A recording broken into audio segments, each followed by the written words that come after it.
Welcome back to Dusty Feet.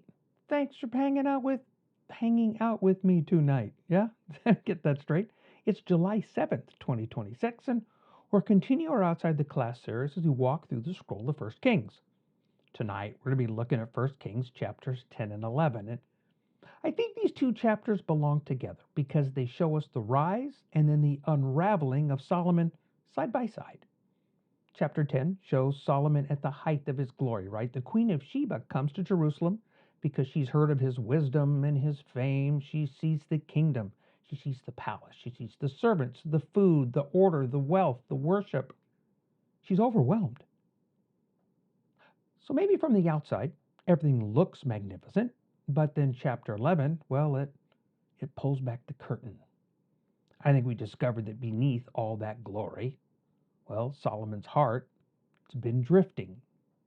So tonight, we're going to talk about wisdom, wealth, reputation, desire, compromise, and then what happens when a heart and a person can build something beautiful for God while slowly turning away from God. So let's sit back.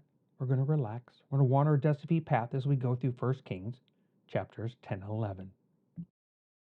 Our hope with the Dusty Feet is to foster discussion and to help build and support communities. If you're not already connected to a community or just want to share and interact, this community has 4 primary ways to interact. 1. DustyFeet.com. That's our primary place for everything. You are always free to comment. 2. Substack. Link is in the description below. Designed around the written and spoken text, it's a place to connect to ourselves and others. 3. Facebook at Dusty Feet Journey. These videos and other videos are also available for comment and discussion.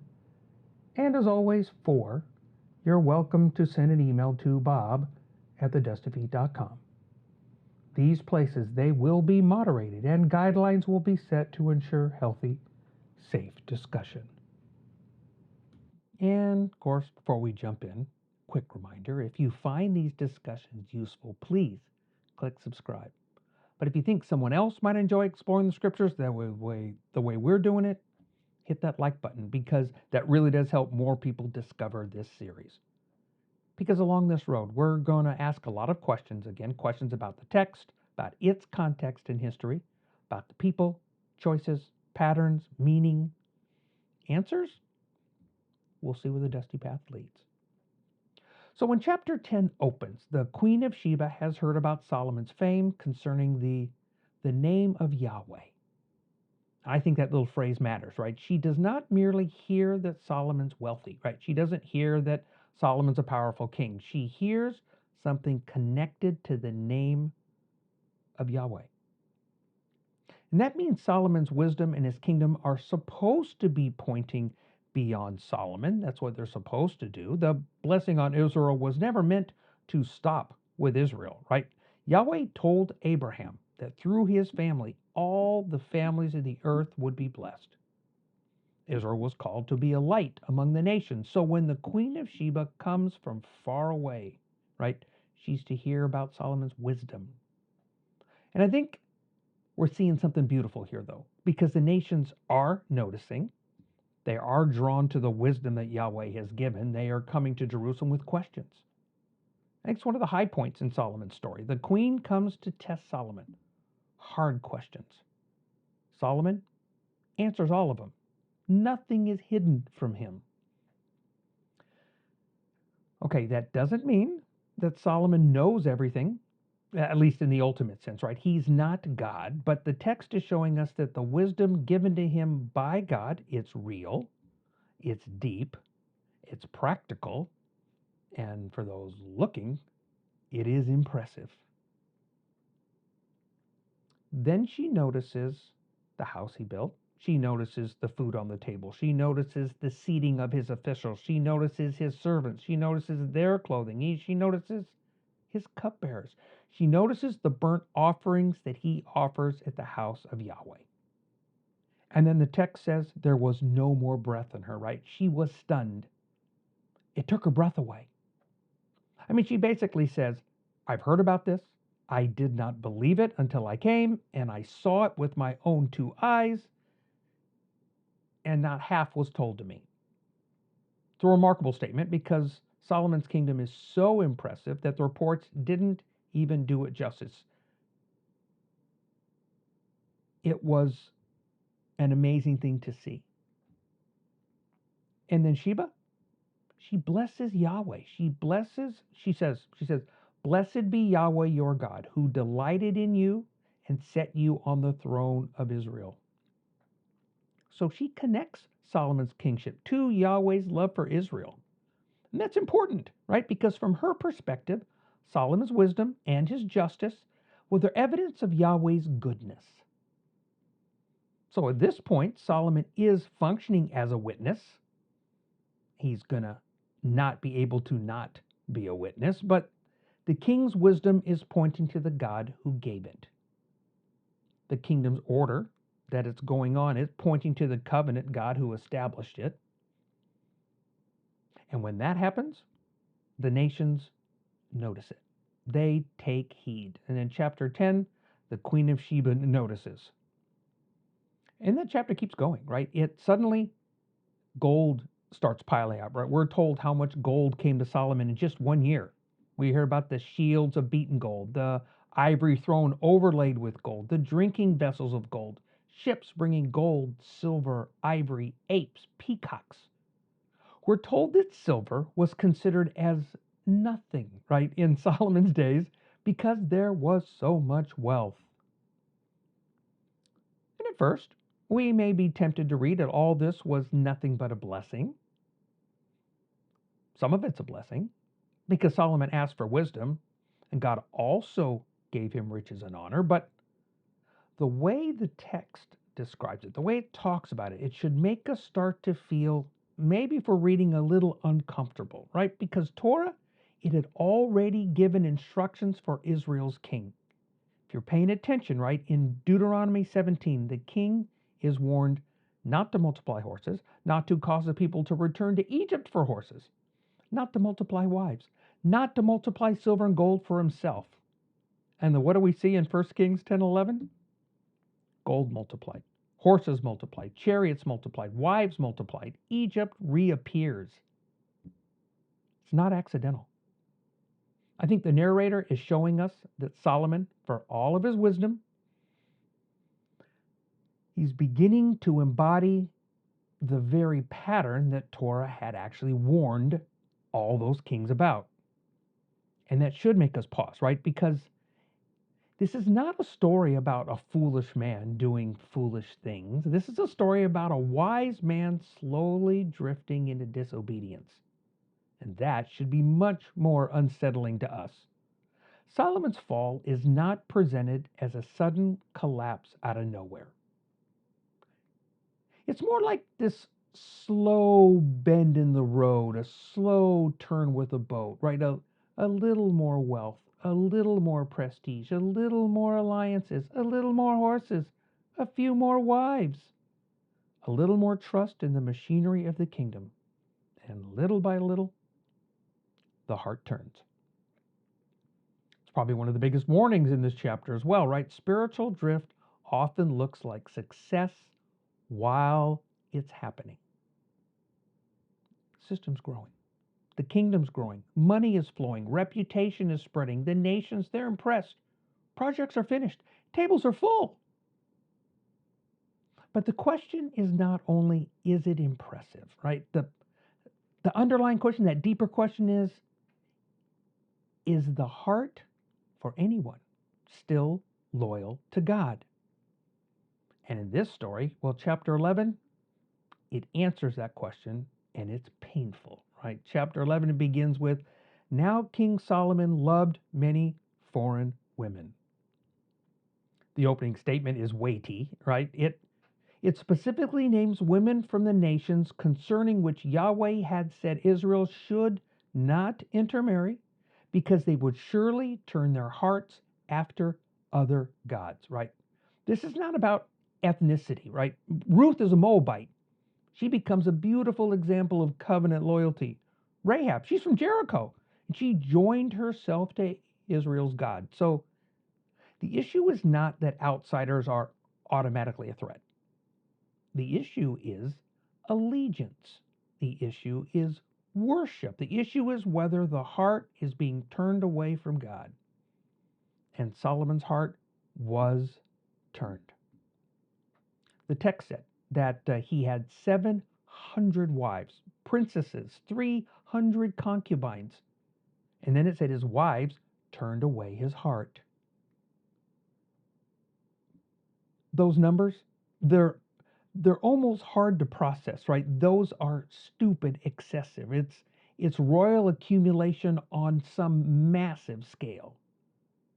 Because marriage in the ancient royal world, right, was often political, right? Kings used marriage to create alliances, secure peace, strengthened international relationships. So again, from the outside, right, Solomon's choices may have looked strategic. But from the covenant perspective, they're just dangerous. Because the king of Israel was called not to build security the same way the nations built security. He was called to trust Yahweh, right? He was called to lead Israel in faithfulness. He was called to read Torah all the days of his life so that his heart would not be lifted up above his brothers. But Solomon's heart, it was pulled away, right? The word heart in all of this, that's really the central point, right? The text says his heart was not wholly true to Yahweh his God. And the comparison was as was the heart of David his father. Now, we know, we've talked about this many times, that David was not sinless. We understand. But David's failures, although serious and painful, David never went after other gods. And when David sinned, he was confronted. He turned back to God. But Solomon, his tragedy is different, right? His heart becomes divided. And that divided heart, it eventually becomes a directed heart because it goes somewhere, right? It bows somewhere. It loves something. It trusts something. It builds altars somewhere. Solomon sure does. He goes after Ashereth, the goddess of the Sidonians, right? Milcom, the abomination of the Ammonites. He builds high places for Chemosh and Molech on the mountain east of Jerusalem. That image in our heads, that should shock us. Because this man, the man who built the house of Yahweh, he also ends up building these high places for other gods. That's hard to deal with. But it's exactly the kind of tension that this biblical story, they want us to feel this. Solomon can build a temple and he can still drift into idolatry, right? He can still speak wisdom and he can still ignore wisdom, right? He can know the truth and still be captured by desire. He can begin with humbleness, right? At the end, it's with a divided heart. That's where this story gets personal. I think because it reminds us that yesterday's faithfulness, right, does not automatically guarantee today's obedience. We've heard this further up in the story. We're cheating a little bit by doing this, but a strong beginning is not the same as a faithful finish, right? A person can have a history with God and still need to guard their heart today. A person can still be used by God, and yet they still need to listen, repent, and walk humbly. And Solomon's wisdom, it did not make him immune to his own drift. His calling as king did not make him immune to compromise. His success that God granted some did not make him spiritually safe. And the truth is, neither does ours. And I think that gives us something sobering here, right? Because we need to remember something. For those of us that teach, create, lead, serve, or build anything and we're going to attach the name of God. Remember, look at our third commandment, just so you understand what we're saying. We'll build anything in the name of God. We can be so focused on building something that we're neglecting our own heart, right? We can build a platform, build a ministry, build a legacy, a business, a reputation, a system, a body of knowledge, right? In the beginning, some of those things, all of those things can be very good, right? But if the work becomes bigger than obedience, then danger, it's already near, right? If the gift becomes bigger than the one who gave it to us, the danger is already near. If success makes us less dependent on God, yeah, the danger is already near. So when we're asked questions and we think about, like, what have I built? Like, what have I done? I think underneath that, we need to start with the question, what is this building doing to my heart? I think it's a Dusty Feet question, right? It makes us slow down. It makes us look under the surface. Solomon had everything people chase: wisdom, wealth, influence, international recognition, peace, beauty, power. But he lost the wholeness of heart. And that mattered more than anything. And then once once his heart turns, well, the entire kingdom begins to fracture. Because God becomes angry with Solomon because his heart had turned away from God, don't forget, God had appeared to him twice, right? This detail is important. Solomon was not operating in ignorance, right? God had spoken to him. God had warned him. God had told him not to go after other gods. And Solomon did not keep what God commanded. So God tells him, he says, okay, the kingdom is going to be torn from you. But because of your father, David, it's not going to happen in your days.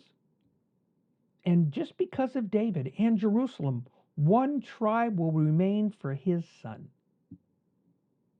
So even in that, right, there's judgment and there's mercy, right? Judgment because, well, sin does have consequences. But mercy is because God remains faithful to what? His covenant promises.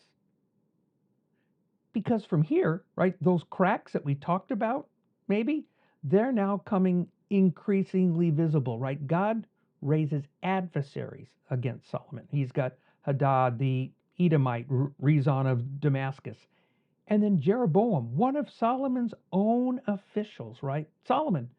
Jeroboam, right? He's a very, very capable man. He was put over labor, right? We saw his name on the list. And then there's a prophet, Ahijah, and he meets Jeroboam on the road. He meets him, and Ahijah tears a brand new garment, tears it into 12 pieces, and he tells Jeroboam, take 10. So here, yeah, we get a prophetic sign. The kingdom will be torn. 10 tribes be given to Jeroboam. One is going to remain with the house of David. And again, this is solely because Solomon has forsaken Yahweh and gone after other gods.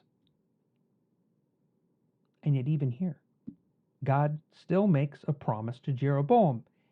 If he listens, if he walks in Yahweh's ways and does what is right, God will build him a sure house. So the story isn't merely about punishment, because inside of this, there's still invitation, right? Even after failure, God is still calling people just to walk faithfully. Solomon responds less than favorably. One could say badly, right? Because he seeks to kill Jeroboam. Jeroboam has to flee to Egypt. He's not the only biblical figure to flee to Egypt. Keep that in the back of your minds. But that detail should make us feel sad about this. Because Egypt, again, right? The place of slavery, the place that Israel had come out of. Now it becomes a refuge for fleeing Yahweh's King Solomon. The story has been twisted in some very, very painful ways. This son of David, this wise king, this builder of the temple is now connected to the patterns of Pharaoh, right?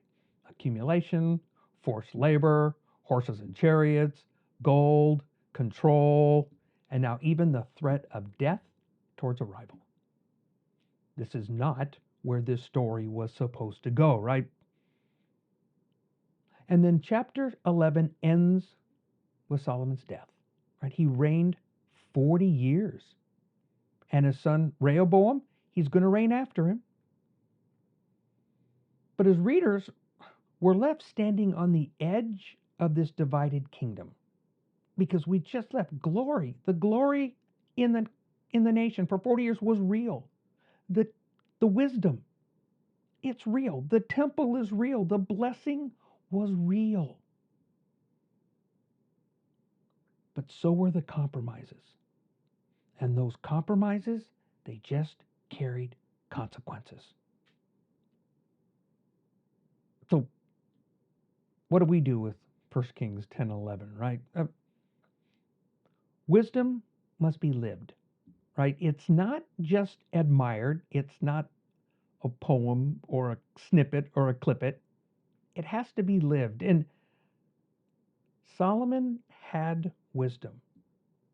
He just didn't continue to walk in it.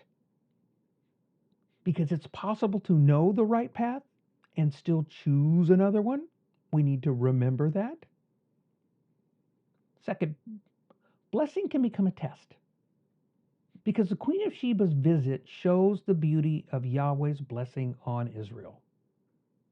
But then the excess gold, horses, chariots, the reputation reveals that danger underneath of abundance.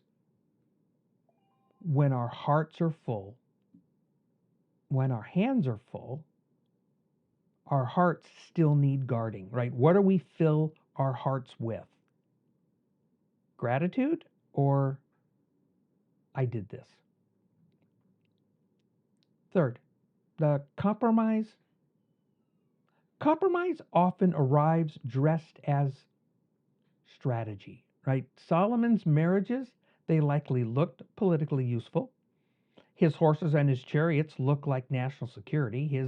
The gold looked like the kingdom was successful. But Torah had already warned against these things. He had already told them not to. Because not everything practical is faithful. Just because it's practical doesn't mean it's faithful. Fourth, a divided heart cannot remain still, right? It will eventually. It's going to move toward what it loves most. When there's a split, it can't sit. It's going to go one direction or the other. And Solomon's heart, it turned. And when it turned, his worship followed that. I think that's why Scripture keeps pressing on us to love God with all of our heart, all of our soul, all of our strength. And last, God's judgment is real, but his mercy is also real, right? The kingdom's going to be torn, but it's not completely destroyed, right? David's line remains. Yahweh's promise, it continues. Even in the wreckage, right? The covenant story is still moving forward. God will still be in that chaos. And that matters because ultimately, 1 Kings is not just telling us that, it's not just telling us that Solomon failed. Underneath, it's showing us that still the need, as we're continuing to see, for this better king, a king whose wisdom is not just spoken, but embodied, a king whose heart does not turn aside, a king who does not build his kingdom through accumulation, domination, compromise. It's a king who leads in faithfulness. And as followers of Yeshua, we cannot help but see the longing that this story has created for us. Solomon had glory, but it faded. Solomon had wisdom, but his own heart turned. I mean, Solomon, he built the temple, but the story keeps pushing us forward. And then it asked, right, where is this faithful son of David? Where is this king whose heart remains whole? Where is the one who brings heaven and earth together, not only in a building, but in our lives fully yielded to God? And that is a larger road that we are now walking. And when we walk, may we walk before God with loyalty, gratitude, and as we're seeing, a whole, undivided heart.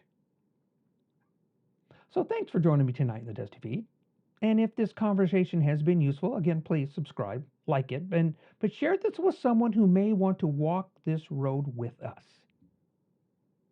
So until next time, keep reading slowly, keep asking better questions, keep looking for connection, the context, the community involved, and as always, keep walking the dusty path daily. Shalom, shalom.